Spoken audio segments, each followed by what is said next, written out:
Kaya doon sa mga nagko-comment, bakit hindi ka nalang bumili ng rooster na decal brown?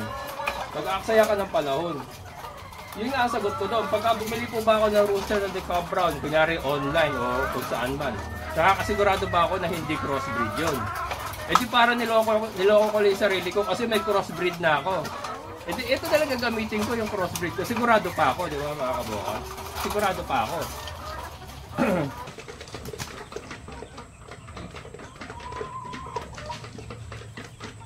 Oh, ito mga kabokals, oh.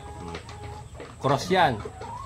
Cross Rhode Island decal brown, oh. Nakita niyo naman. Ito, kunyari may bibili, may naghahanap ng ano. Meron ka bang decal brown na rooster dyan? Oh, ito pwede ko sabihin, oh, ito meron po ako dito, oh. Pure decal brown rooster. Oh, di ba? Oh, malalaman mo ba kung puro talaga 'yon? Oh, ito. Eh mukha talaga siyang decal brown rooster, oh, di ba mga kabukal? Oh, pwede ko sabihin, oh, ito pure po ito. Pure decal brown rooster. Di ba? So, not unless talagang expert ka talaga sa decal brown. Talagang maano, pero sa mga ordinaryong katulad natin, mahirap mga kabukas, mahirap natin ma-distinguish kung pure ba yung ibinibenta sa'yo o crossbreed na rin. Kain ka naman. Hawak-hawak din mga kain. Ayan. So, ayan mga kabukas, yun lang po. Ang gusto ko lang po i-point out dito mga kabukas.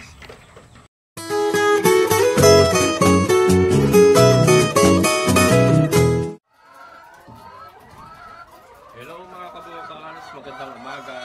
Ayan, so nandito naman tayo sa ating mga layer.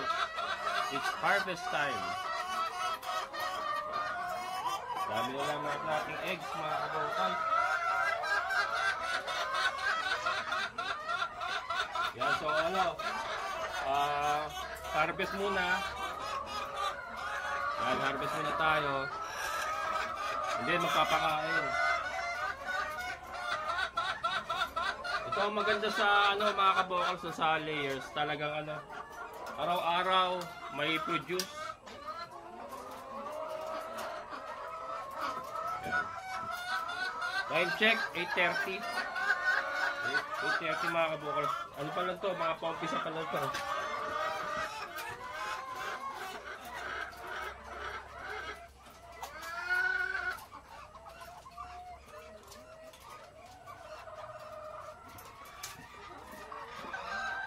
Yung galing sa kabilang side, oh. Nakita niyo mga kabokas, brown na brown, oh. Brown na brown yung mga eggs nila. Ayan. So ito yung nakakolekta natin. Pero hanggang mamayang hapon mga kabokals, nakaka-isa't kalahating tray tayo. Pinakamarami nila na puproduce ngayon, isang tray at 19 pieces. Ayan. Oh, pero pa pala. Meron pa pala mga kabokals.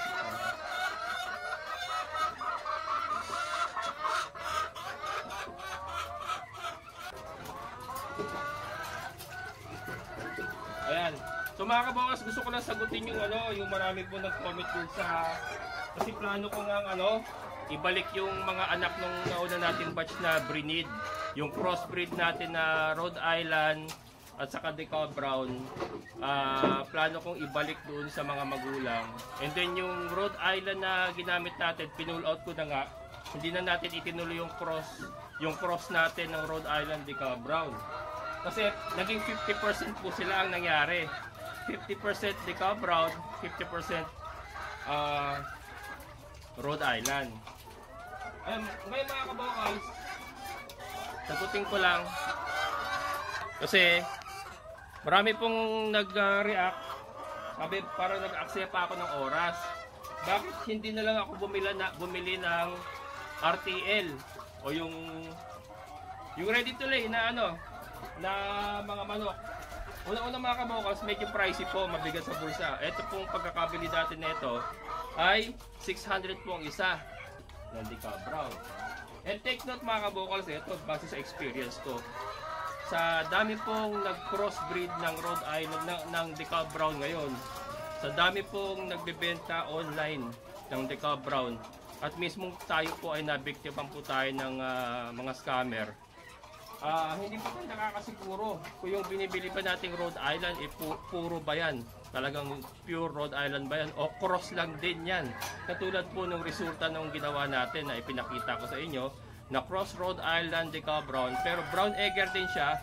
Yun nga lang, hindi siya dark egg. Pero, kung pwede kong sabihin, ito Rhode Island, ito Decal Brown ito, kasi mukha siyang Decal Brown eh. Decal Brown ito, pure. Kung pwede ko sabihin na ganun yun. So, di ba, yun po yung isang dahilan kung bakit gusto ko na lang ibalik yung anak dito sa mga magulang. Kasi sa panahon ngayon mga vocals, hindi po tayo nakakasiguro kung yung Decal Brown pa binibili natin ay puro o cross na. Di ba? So, sabi nga, nag-aaksaya ka ng panahon, bakit hindi ka nalang bumili ng RTL o ng Rooster na Decal Brown? Nag-aaksaya daw ako ng panahon. Pag bumili ba ako ng Rooster, at saka isa, take note mga kabokos, mahirap po makabili na pure na Rooster talaga. So, pag bumili ako, halimbawa sa online, tumingin ako. Online, meron siyang Decal Brown Rooster. Nakakasigurado pa ako na puro yun, na hindi siya cross. Diba? So yun po yun, hindi ko mo sinabi nung binibilan mo, Decal Brown to, ay nakakasigurado ka ng puro. Sa ngayon po dapat maingat tayo dahil ako po mismo ay naloko na rin. Kung nakasubaybay kayo sa akin, yung una pong inalagaan ko na Decal Brown, sa sobra kong pagmamadali, sa sobra kong excited na mag-start po ng brown egg business, ay naloko po tayo. Yung unang batch po na binili natin ay mga Cals. Mga Cals na po, na sa daling panahon na lang natin napakinabangan at hindi pa ako sigurado kung mga pure talaga sila na Decal Brown. So yun po yung take ko doon, kaya mga kabokals, kaya sabi ko ibabalik ko na lang yung anak kasi meron na tayo eh. May Decal Brown na tayo, nakapag-produce na tayong anak nila na cross Rhode Island Decal Brown na sa tingin ko isang buwan na lang ready to breed na, pwede nang gamitin. So ano pa naman yung maghintay tayo ng isang buwan? Currently producing naman na ito. Kumikita na ako dito. Nagpo-produce na sila ng itlog. Wala naman po nasasayang na panahon. Ngayon, kaya po gusto kong ibalik yung anak. Yung anak nung batch na binibreed natin. Para po ma-purify natin kung anong meron tayo ngayon na mga brown egger Decal Brown. Para ma-purify natin. I'm not aiming for 100% mga kabokals. Sa 75% na yun, kasi yung unang balik daw po ay 75% po lalabas doon. Kapag nakita ko ang itlog nila ay dark brown na, okay na ako doon. Kasi nga ang negosyo po na gusto kong tahakin is mag-produce po ng mga table eggs. Hindi naman po talaga tayo nakatuon sa pagbibreed ng mga Decal Brown. Mas gusto ko pong pagtuunan ng pansin yung pagpuproduce ng table eggs kasi nandiyan na yung market ko eh. Nandiyan na mga kabokals eh. Kumbaga may purpose yung aking gagawin na ito, may purpose po. Ganoon naman po sa negosyo mga kabokals, ano yan eh. Hindi naman po pumasok kasi isang negosyo, yun na yun, kung ano yung plinano mo. Hindi, minsan kasi nadadivert yan, depende po sa pagkakataon, depende sa sitwasyon na darating. Yung pagkakataon po na dumating sa akin is nagkaroon ako ng market nagkaroon ako ng maraming market sa table egg. Nagkaroon ako ng maraming suki. So yun po yung yun po yung opportunity na gusto kong ipagpatuloy kasi nandiyan yung market ko eh. Nandiyan na. Ang kailangan ko na lang mag-produce ako ng mga brown eggs talaga. Mass production para po mas maparami ko pa po yung mga sinusuplayan ko. Excuse me mga kabukas, makapilala muna. So yun mga kabukas, yun po yung dahilan kung bakit mas pinili ko na ibalik yung anak doon sa mga magulang para ma-purify natin yung linyada na meron tayo, mas makakuha tayo ng mga makagawa tayo ng sarili nating RTL na na makapuproduce po ng dark brown eggs. Yun po yung gusto kong makuha. Pasintabi po sa mga viewers ko na nag-aalaga ng Rhode Island, na gumagamit ng Rhode Island na layers. Wala na po problema yon. Ang Rhode Island po ay dual purpose po yan. Egg and meat. Egg and meat type po yan. Kaya lang, mas napili ko po ang Decaf Brown na gamitin. Sa akin po yon. Personal ko pong choice yon. Pero kung kayo naman po ay gumagamit ng mga Rhode Island, so wala lang akong problema yan. Maganda rin po ang Rhode Island, mga vocals. Ako lang, gusto ko lang po Decaf Brown kasi mas nagagandahan ako sa itlog nila.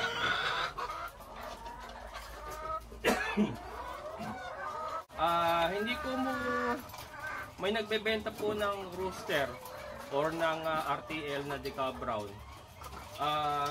Hindi po tayo sigurado mga vocals.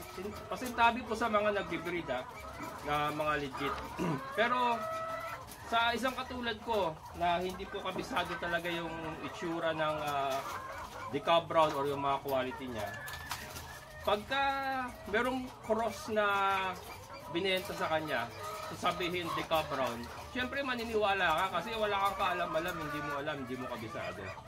And yun nga, napakarami na pong gumawa na nag-cross. Kaya ang dami na pong mga crosses na mga Decaf Brown. Yan. Kaya doon sa mga nagko-comment, bakit hindi ka nalang bumili ng rooster na Decaf Brown? Mag-aaksaya ka ng panahon. Yun nga ang sagot ko doon. Pagka bumili po ba ako ng rooster na Decaf Brown, kunyari online o kung saan man, nakakasigurado ba ako na hindi crossbreed yun? Eh di para niloko ko lang yung sarili ko kasi may crossbreed na ako. Eh di ito talaga gamitin ko yung crossbreed ko. Sigurado pa ako, di ba mga kabukal? Sigurado pa ako. Yung po yun. Minsan palagi tayo nagmamadali. Marami sa atin palagi nagmamadali. Ako, guilty ako dyan. Nung una ako nag-umpisa nito. Nagmamadali ako. Atat akong makakuha ng Decaf Brown. So may nakita ko online. RTL daw, RTL. So, bili ako. Bili ako. Mantakin mong tals pala yung ibinigay sa akin. Tals. So, di ba yun? Minsan sa pagmamadali natin mga kabukals, lalo tayong nagkakawindang-windang. Kaya, sa akin, base lang sa mga experience ko, chill ka lang. Huwag ka masyadong magmadali. Ang negosyong farming mga kabukals, pag tinignan mo yan sa umpisa as negosyo or pera kagad, kailangan makabalik kagad sa yung pera, lalo kang magkakawindang-windang. Ang farming business, kailangan mahalin mo muna yan. Mahalin mo muna, gawin mong hobby, huwag mong isipin kagad yung kita kasi pagka ganun po palagi nasa isip natin, lalo po tayong magkakawindang-windang, mga kabukal. Subukan na yan. Ako mismo, guilty sa ganyan. Kaya enjoy lang natin. Ito nga, sabi, nag-aaksaya daw ako ng panahon sa gagawin ko na ibabalik ko pa yung anak. Ang tagal bago makakuha. Yun naman gagawin ko mga kabokals. Sabi ko nga, pag binalik ko, nakapag-produce ng mga sisiw, i-mass produce ko na kagad yun. Ultimano, papalit na nito. Kasi nasa 75% na yung mga kabokals eh. And pag nakita ko yung itlog nila, nakuha ko ng desired egg na gusto ko, yung dark brown nga, okay na ako doon. Kahit hindi na sila mag 100%. Sa 75% okay na ako doon. Basta nakuha ko na yung itlog na gusto ko. Ganun po yun. May purpose mga kabokals yung mga ginagawa ko. Gaya sabi ko, may market na ako. Kailangan ko na lang mag-mass produce ng mga brown eggs. And again, ulitin ko, hindi ko mo bumili ka ng RTL, ay nakakasigurado kang pure na Decaf Brown yun. Might as well, meron na ako materyales, meron na ako na-produce na anak nila, i-purify ko na lang. Sarili kong purify, sigurado ako. Diba mga kabukals? Yun naman po yun sa akin. Yes, matagal, pero nakasisigurado naman ako. And again, ano na to, kumikita naman na ito, so bakit tayo magmamadali? Ito kung mga isang taon pa mapapakinabangan pa natin itong mga to. Sakto lang yun na makapag-produce tayo ng pamalit nila.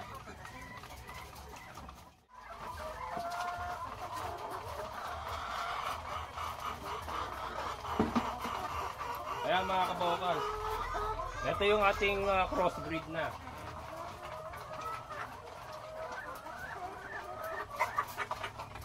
Yan mga kabokals. So ito na yung ating mga crossbreed Rhode Island Deca Brown, di ba? Oh. Ito mga kabokals, an example doon po sa mga nakasubaybay sa akin. Meron po tayong binisit minsan na layer. May finiture ako, hindi natin babagitin yung pangalan na lang. Sabi ko, ba't ganyan yung itsura? Ganito mga kabokals, ganito. Ganitong ganito na nabili niya. Ang sales stock sa kanya is Deca Brown mga kabokals. So package mga kabokals, may battery cage na Deca Brown RTL. Deca Brown RTL. So kinuha niya, package, kinuha niya. Nakita ko mga kabokals, ganito ang itsura. Ganito. So anong ibig sabihin nun? E di crossbreed yun mga kabokals. Kasi ganito eh. Crossbreed sila. Hindi sila pure na Deca Brown. So yun po yung sinasabi ko mga kabokals. Pagka bumili ka ba sa panahon ngayon na napakarami na pong nag-crossbreed. Pag bumili ka ba ng Deca Brown, mapa-rooster man yan o yung RTL, nakasisigurado ka ba na puro yung iyong binibili. Ayan. So, yun po ay example ka lang po. Doon sa mga dating sa palagi nanonood sa akin, I'm sure nakita niyo yun na nadaanan niyo yung episode na yun na may furniture tayo ng mga Deca Brown and ganito po ang itsura. Meron pa nga po nag-comment doon na F2 na nga daw po yun. Kasi produkto na sila ng crossbreed. So, yun. Diba mga kabukal? So, ang advice ko mga kabukal, base na rin sa experience ko, at tayo masyado magmadali. Eh, yun nga, mahalin mo muna yung ginagawa mo, mahalin mo muna yung mga alaga mo. Huwag mo silang tignan as pera kaagad. Kasi merong iba, hindi naman lahat, merong iba, pag nag-start po ng farming business, ang tingin kaagad sa alaga nila, kikita sila, pera kaagad. Hindi, tignan mo sila as alaga mo. Mahalin mo muna sila. Eventually, yung kita, babalik na yun mga kabukals. Kung saan na lang pong dadalo yun. Basta, minahal mo yung ginagawa mo. Particularly sa negosyong farming mga kabukals. Ibang-iba po ang negosyong farming. Pagka tinignan mo sila kagad as pera, magkakawindang-windang mga kabukals. Kasi, mapipressure ka eh. Andun yung pressure, kailangan kumita ka na. Ganun lagi nasa isip mo, hindi. Mahalin mo muna sila, ayusin mo muna sila. Yung kita, ano na yun, susunod na yun mga kabukals. Yung po ang pagkakaiba ng pagninegosyo ng livestock. Kailangan mahalin mo muna sila. Eh yun nga, huwag magmadali. Huwag tayo magmadali mga kabukals. Para hindi tayo magkamali. May nagsasabi pa, mahilig daw ako mag-experiment. Kasi may pagka ako mga kabukals, may pagka risk taker ako. Mahilig talaga akong mag-experiment, aminado ako dyan. Ang trabaho ko dati mga kabukals, ko din yung tatanong, delivery rider ng pizza. Matagal din ako dun. Ngayon, pag nasisira yung motor ko, ayaw kong galawin. Sinasabi ko sa manager ko, paayos natin, ipapadala sa motor pool, yung motor pool na nag-aayos. Ayaw kong galawin yan.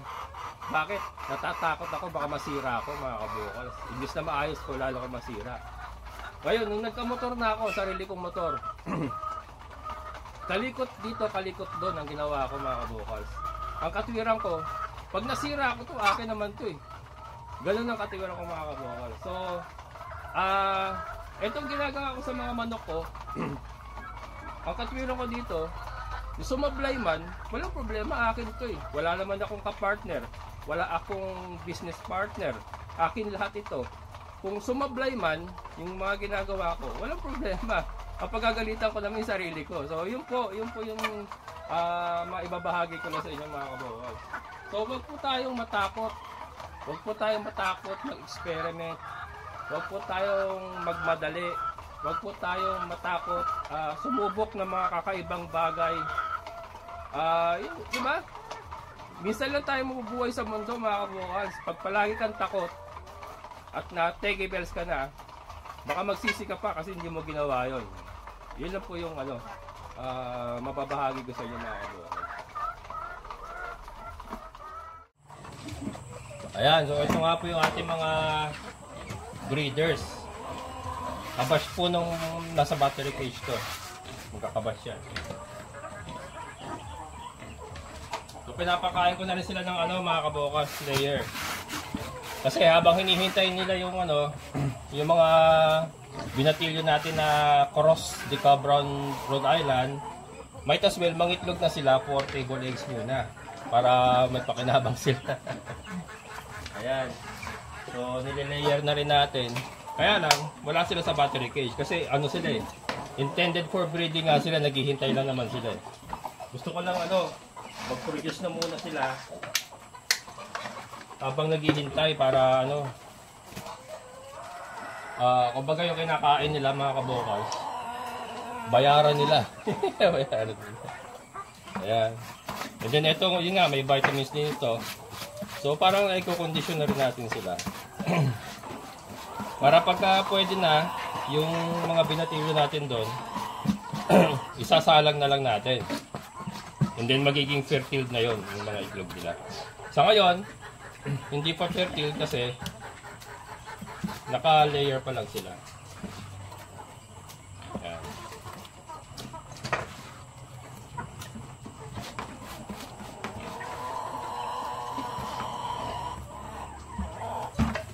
Ayan mga kabokals.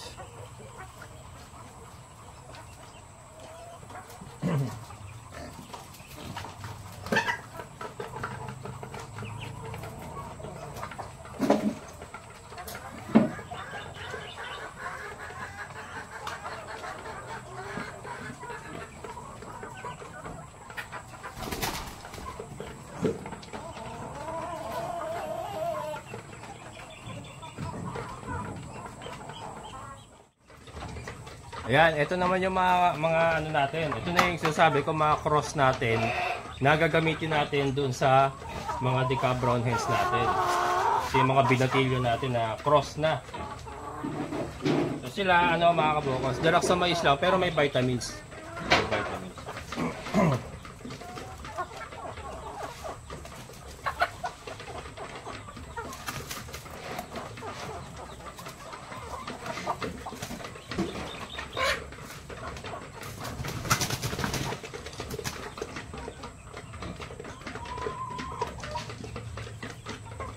Ito mga kabokals, cross yan. Cross Rhode Island Deca Brown, nakita niyo naman. Ito, kunyari may bibili, may naghahanap ng meron ka bang Deca Brown na rooster dyan? Ito pwede ko sabihin, ito meron po ako dito, pure Deca Brown rooster. Di ba? Malalaman mo ba kung puro talaga yon? Ito, mukha talaga siyang Deca Brown rooster, di ba mga kabokal? Pwede ko sabihin, ito, pure po ito. Pure Deca Brown rooster. Di ba? So, not unless talagang expert ka talaga sa Deca Brown. Talagang pero sa mga ordinaryong katulad natin, mahirap mga kabokals, mahirap natin ma-distinguish kung pure ba yung ibinibenta sa'yo o crossbreed na rin. Kain ka naman. Hawak-hawak di makakain. Ayan. So, ayan mga kabokals, yun lang po. Ang gusto ko lang po i-point out dito mga kabokals, para na rin po sa mga bago pong katulad ko na nag-uumpisa sa farming mga kabokals. Hindi man manok, kahit anong alaga po ang gusto nyo umpisan. Number 1 po, dapat po mahalin nyo muna yung inyong mga alaga. Huwag niyo po silang tignan kagad as pera. Kasi yun nga, lalo po kayo mape-pressure. Pag na-pressure kayo, magmamadali kayo. Pag nagmadali kayo, magkakamali kayo. Magkakamali at magkakamali kayo mga kabokals pagka palagi kayo nagmamadali. Yan. Enjoy nyo lang muna. Kung ano kasi ang farming mga kabokals, para sa akin, sorry hindi para sa lahat Hindi para sa lahat ng farming. Bakit ko ba nasabi yon? Kasi po ang farming mga kabokals, hindi yan katulad ng ibang negosyo. Na pag nag-invest ka, sigurado ka, or malaki yung percentage na may babalik sa'yo. Ang farming kasi mga kabokals, may buhay kasi yan May buhay yan. So, may pagkasugal siya. Pag pinasok mo ito, para kang magsusugal. Kaya, hindi ka po pwedeng tumingin ka agad sa kita mga kabokals. Kaya kailangan mo muna siyang mahalin. Kasi pag minahal mo na siya, magagawa mo yung mabubuting bagay para sa kanya. Maayos mo siya. Mas maganda yung magiging outcome pagka mahal mo yung farming business. Hindi katulad yun ng ibang negosyo na pwede kang kumuha lang ng manager mo, pwede kang kumuha lang ng mga tao mo na Ito nga, kaya marami din po nagpa-fail sa farming kasi ganun po yung stilong ginagawa nila. Talagang pinababayaan nila sa mga tauhan nila. Kaya po lalo po nagkakawin ng windang. Sorry po sorry, wag po kayo magagalit. Pero yun po ang katotohanan. Pag ang farming po talaga kailangan hands-on ka, ang puso mo nandiyan. Hindi yung maglalabas ka lang ng pera, pababayaan mo yung tao mo, magkakaroon ka ng problema. Magkakaroon ka ng problema mga kabokal. Subok na yan mga kabokal. So, pasensya na po. Doon po sa mga may mga ginagawa po yon. Pero yan, pasensya na po. Sorry po real talk lang po tayo. Ganun po talaga ang realidad. So, yun. Kaya ito mga kabokal ang lesson natin dito. Our lessons for today. Mahalin mo muna yung iyong farming business. Huwag kang magmadali. Kasi pag mahal mo yan, hindi ka magmamadali. Kasi nag-i-enjoy ka Nag-i-enjoy ka Pagka tinignan mo yun as pera, andun yung pressure, andun yung pagmamadali. So, lalo nakakawin lang. Ayan, sa mga kabokals, abangan nyo po yung ating crossbreed. Ayan, ito na pong gagamitin natin, crossbreed. Yung ating purification. Ayan, parang mineral water lang. Purification. Ipipurify natin gamit po itong ating mga crossbreed na DeKalb Brown Rhode Island. Sabi ko nga, sa 75%, pag nakita ko yung dark brown egg, okay na ako dun. Okay na. Kasi ang main business naman na gusto kong tahakin is talagang makapag-supply ako ng mga brown eggs sa mga wholesaler. May mga classmate ako, may mga mini grocery, nagtatanong na nga sa akin So sabi ko hindi pa kaya. Pero yun po, isa po yun sa mga market na pwede nating pag-supplyan ng ating mga brown eggs. Ayan, so basta may goal ka, may purpose ka mga kabokals. And again, wag magmamadali. Ma-achieve mo ang tagumpay sa mundo ng farming. So along the way, maraming problema. Yes, maraming problema, hindi mawawala yan. Pero dapat focus ka lang sa ginagawa mo. Basta mahal mo yung ginagawa mo, lagi kang nakafocus. So yun, abangan nyo mga kabokals yung ating 75% pagka naibalik na natin itong mga binatilyo natin. And from there, magde-decide po tayo kung kailangan pang ibalik ng isang beses pa. Pero sabi ko nga, hindi naman tayo nag-aim sa 100%. Ang target ko lang, ang gusto ko lang is yung itlog. Makita ko lang yung itlog na gusto ko, okay na ako dun. Ayan, so maraming salamat sa mga solid kabokals and mga silent viewers. Maraming salamat. Hanggang dito na lang po. Siyempre sa ating kaibigan po din, Sir Boyet. Sir, thank you so much. So muli, ito yung kabokals farmer na nagsabing sabay-sabay tayong mangarap, magsikap at kumilos. Siguradong ulad ang ating amazing na buhay. Bye-bye!